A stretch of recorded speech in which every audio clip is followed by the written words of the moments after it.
Daniel Harper never thought of himself as someone important. He was just a man who woke up early, showed up on time, and did his job without complaining.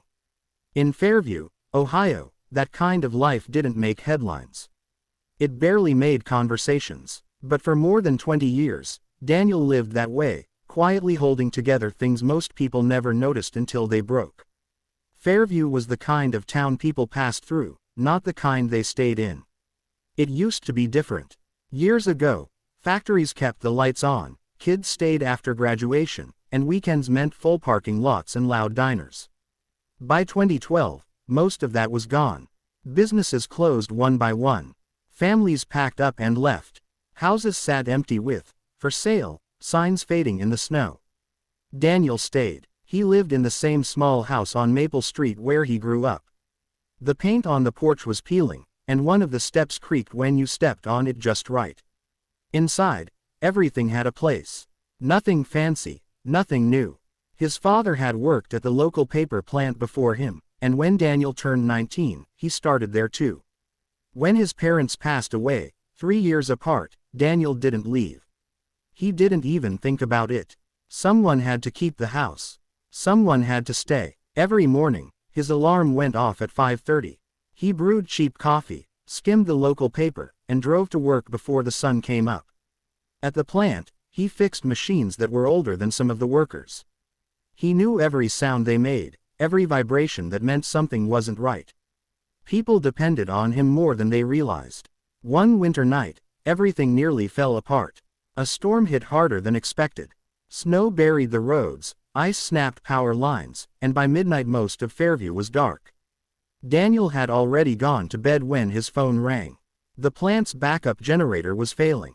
If it shut down completely, the entire system would freeze, destroying equipment beyond repair.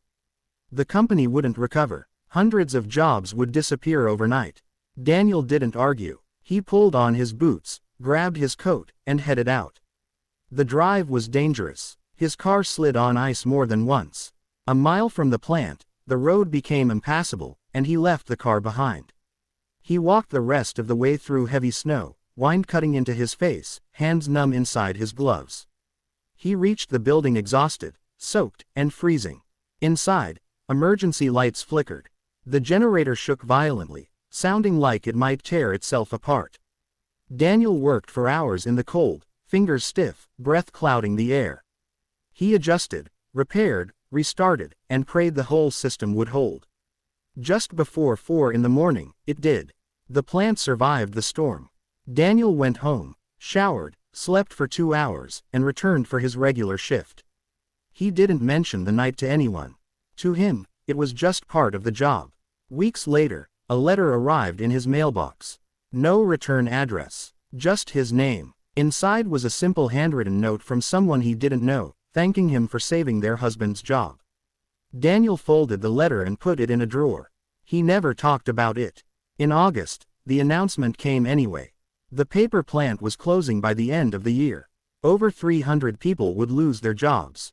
The town reacted with anger and fear. Some blamed executives. Some blamed the government. Some just gave up. Daniel kept coming to work. He fixed machines that would soon be shut down forever. He trained younger workers even though there was no future there. One of them was Marcus Reed, 24 years old, newly married, with a baby on the way. Marcus was scared. He didn't know how to leave, didn't know how to start over. Daniel listened more than he spoke. On the last day, the plant closed quietly. No speeches, no ceremony. Machines powered down one by one. Workers hugged, cried, or walked out without looking back. Daniel stayed until the end, locking doors, turning off lights, standing alone in a building that had been his second home for decades. After that, life became smaller. Daniel took temporary work wherever he could.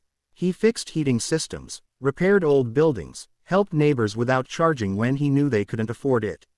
He lived carefully, simply. Some days were harder than others. Some nights were quiet in ways that felt heavy. Months later, Marcus knocked on his door. He had been accepted into a certification program because of the training records Daniel had written for him. Within a year, Marcus had a stable job in another city. Before leaving, he brought his wife and child to meet Daniel. He called him family. Daniel didn't know what to say. Years passed. Fairview never fully recovered, but it didn't disappear either. One day, a call came from a company reopening the plant as a smaller, modern facility. They needed someone who knew the building better than anyone else. Daniel accepted the job. He still wakes up at 5:30. Still drinks cheap coffee. Still believes that staying matters. His name never appeared in the news. But in a town that almost vanished, one man choosing not to leave made all the difference.